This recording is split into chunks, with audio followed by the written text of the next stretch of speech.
ഐക്യൻസിന്റെ മറ്റൊരു job related വീഡിയോയിലോട്ട് എല്ലാവർക്കും സ്വാഗതം. ഇന്ന് നമ്മൾ വന്നിട്ടുള്ളത് ആർമി പബ്ലിക് സ്കൂൾ ചന്ദ്രമന്ദിറിൽ കുറച്ച് ടീച്ചിങ് ആൻഡ് നോൺ ടീച്ചിങ് സ്റ്റാഫിന്റെ വേക്കൻസി റിപ്പോർട്ട് ചെയ്തിട്ടുണ്ട്. സോ അതിന്റെ ഡീറ്റെയിലോട്ട് നമുക്ക് പോകാം. ടീച്ചിങ് സ്റ്റാഫിനെ അവർ അപ്പോയിന്റ് ചെയ്യുന്നത് താൽക്കാലികമായിട്ടാണ്. സോ അത് ഏതൊക്കെയാണ് സബ്ജക്റ്റിലാണ് വേക്കൻസി എല്ലാം നോക്കാം. ഫസ്റ്റ് വരുന്നത് PGT കൊമേഴ്സിൽ ഒരു വേക്കൻസി റിപ്പോർട്ട് ചെയ്തിട്ടുണ്ട്. പോസ്റ്റ് ഗ്രാജുവേഷൻ അതേപോലെ തന്നെ വിത്ത് BEd ഉള്ളവർക്ക് BEd മിനിമം 50% മാർക്ക് ഉണ്ടെങ്കിൽ അവർക്ക് അപ്ലൈ ചെയ്യാൻ പറ്റും. കമ്പ്യൂട്ടർ നോളജ് ഡിസേബിൾ ക്വാളിഫിക്കേഷൻ ആയിട്ട് പറയുന്നുണ്ട്. പിന്നെ വേക്കൻസി വരുന്നത് TGT സയൻസിൽ 1 വേക്കൻസി ഉണ്ട്. അതേപോലെ തന്നെ TGT English, Hindi, maths, social സയൻസിലൊക്കെ വേക്കൻസി ഉണ്ട്. കറക്റ്റ് ഇത്ര വേക്കൻസി ആണെന്ന് പറഞ്ഞിട്ടില്ല, അതിലൊക്കെ വേക്കൻസി വരുന്നുണ്ട്. ഇതിന്റെ ക്വാളിഫിക്കേഷൻ ആയിട്ട് പറയുന്നത് ഗ്രാജുവേറ്റ് ആയിരിക്കണം. അതിന്റെ കൂടെ തന്നെ BEd വിത്ത് മിനിമം 50% മാർക്കാണ് പറയുന്നത്. അതിലും കമ്പ്യൂട്ടർ നോളജ് ഡിസേബിൾ ക്വാളിഫിക്കേഷൻ ആയിട്ട് പറയുന്നുണ്ട്, മാൻഡേറ്ററി അല്ല. ദെൻ നെക്സ്റ്റ് വരുന്നത് PRTയിലാണ്. എല്ലാ സബ്ജക്ട്സിലും ജനറൽ ആയിട്ടുള്ള എല്ലാ സബ്ജക്ട്സിലും വേക്കൻസി ഉണ്ട്.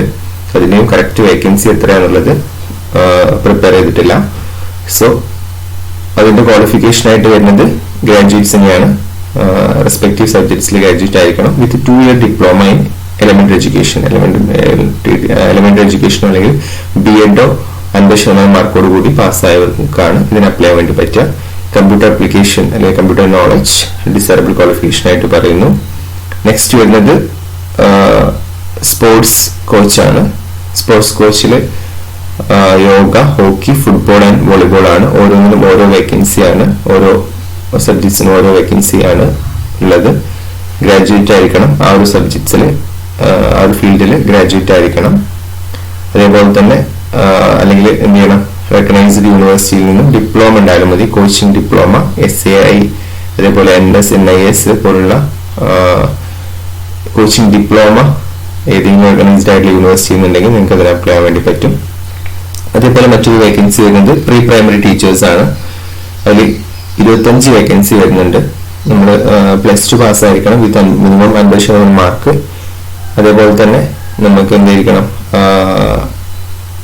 ഡിപ്ലോമ ഇൻ നഴ്സറി ടീച്ചർ എഡ്യൂക്കേഷനോ അല്ലെങ്കിൽ പ്രീ സ്കൂൾ എഡ്യൂക്കേഷനോ ഇയർലി ചൈൽഡ്ഹുഡ് എഡ്യൂക്കേഷൻ പ്രോഗ്രാമോ ഇതിലേതെങ്കിലും ഒരു ഡിപ്ലോമ വിത്ത് മിനിമം 2 years ഡ്യൂറേഷനുള്ള ഡിപ്ലോമ നമുക്ക് ഉണ്ടായിരിക്കണം. അല്ലെങ്കിൽ BEd നഴ്സറിയിലുള്ള BEd വേണം.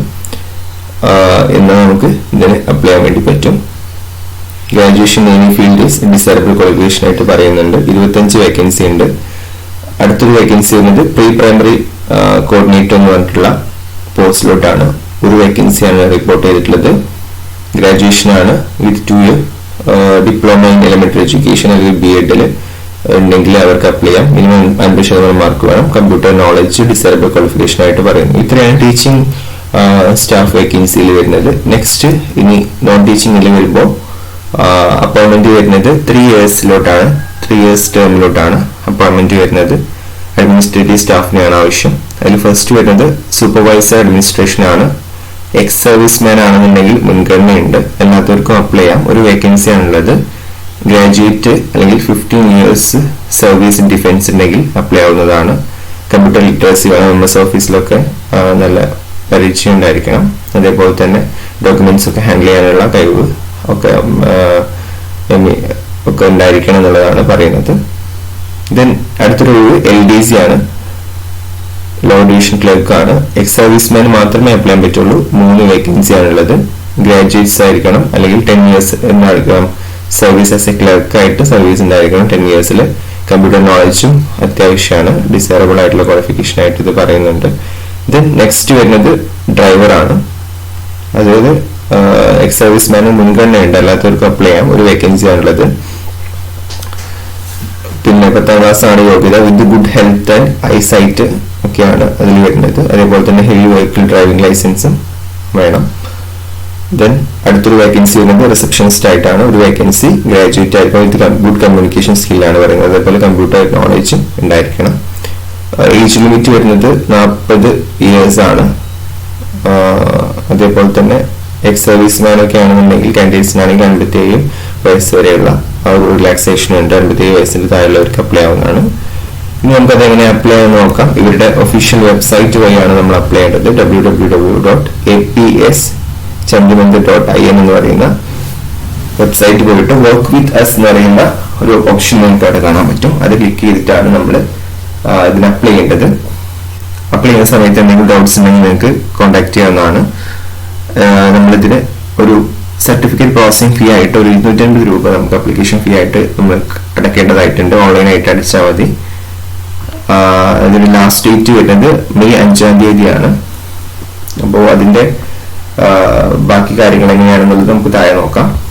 ഇതിന്റെ പേ സ്കെയിൽ ഓരോന്നിന്റെയും പേ സ്കെയിൽ ഇവിടെ കൊടുത്തിട്ടുണ്ട്. PGT ആണെങ്കിൽ 37,600 പെർ മന്ത് വരുന്നത്. TGT ആണെങ്കിൽ 36,000, PRT 34,500, സ്പോർട്സ് കോച്ചസ് ആണെങ്കിൽ 30,000, പ്രീ പ്രൈമറി കോർഡിനേറ്റർ ആണെങ്കിൽ 30,561, pre primary teacher 22,920, supervisor administrator ആണെങ്കിൽ 18,161, LDC ആണെങ്കിൽ 16,200, ഡ്രൈവർക്ക് 12,383, റിസപ്ഷനിസ്റ്റിന് 16,200. ഈ രീതിയിലാണ് അതിന്റെ സാലറി റേഞ്ച് വരുന്നത്. പിന്നെ നമ്മൾ ഫീ പേയ്മെന്റ് നടത്തേണ്ട ലിങ്ക് ഇവിടെ കൊടുത്തിട്ടുണ്ട്. ഈ ഒരു ലിങ്ക് വഴിയാണ് നമ്മൾ ഫീ പേയ്മെന്റ് നടത്തേണ്ടത്. 250 രൂപ നമുക്ക് ഓൺലൈനായിട്ട് ഫീ പേയ്മെന്റ് നടത്താവുന്നതാണ്. ഗൂഗിൾ പേയോ അല്ലെങ്കിൽ ATM കാർഡോ ഒക്കെ യൂസ് ചെയ്തിട്ട് നമുക്ക് പേയ്മെന്റ്സ് നടത്താവുന്നതാണ്. സോ നമ്മൾ എന്ത് ചെയ്യേണ്ടതായിട്ടുണ്ട്, പേയ്മെന്റ് ഒക്കെ നടത്തിയതിനു ശേഷം നമ്മൾ ഞാൻ നേരത്തെ പറഞ്ഞതുപോലെ ഈ ഒരു ലിങ്ക് വഴി കയറിയിട്ട് അവരുടെ ഒരു അപ്ലിക്കേഷൻ ഫോം ഉണ്ട്. ആ ഫോം ഡൗൺലോഡ് ചെയ്തിട്ട് അത് ഫില്ല് ചെയ്തിട്ട് നമുക്ക് അവർക്ക് അയച്ചു കൊടുക്കേണ്ടതായിട്ടുണ്ട്.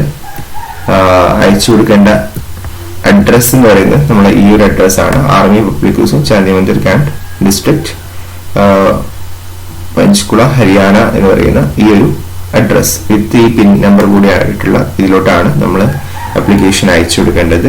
സോ അപ്ലിക്കേഷൻ അയച്ചു കൊടുത്തു കഴിഞ്ഞാൽ അവർ ഷോർട്ട് ലിസ്റ്റ് ചെയ്തിട്ട് അവർ ഇന്റർവ്യൂവിന് വിളിക്കായിരിക്കും ചെയ്യുന്നുണ്ടാവുക. സോ നല്ലൊരു അവസരമാണ്. ക്വാളിഫിക്കേഷനൊക്കെ ഉള്ളവർ ട്രൈ ചെയ്ത് നോക്കുക. ഇതുപോലുള്ള ജോബ് വേക്കൻസിക്ക് വേണ്ടിയിട്ട് ഈ ഒരു ചാനൽ സബ്സ്ക്രൈബ് ചെയ്യുക. ഈ ഒരു വീഡിയോ ഇഷ്ടപ്പെട്ടവർ എന്ത് ചെയ്യുക, വീഡിയോക്ക് ലൈക്ക് ചെയ്യുക, സബ്സ്ക്രൈബ് ചെയ്യുക. സോ ഇതുപോലുള്ള മറ്റുള്ള ജോബ് വേക്കൻസി ആയിട്ട് ഇനി നിങ്ങൾക്ക് വരുന്നതായിരിക്കും. All the best.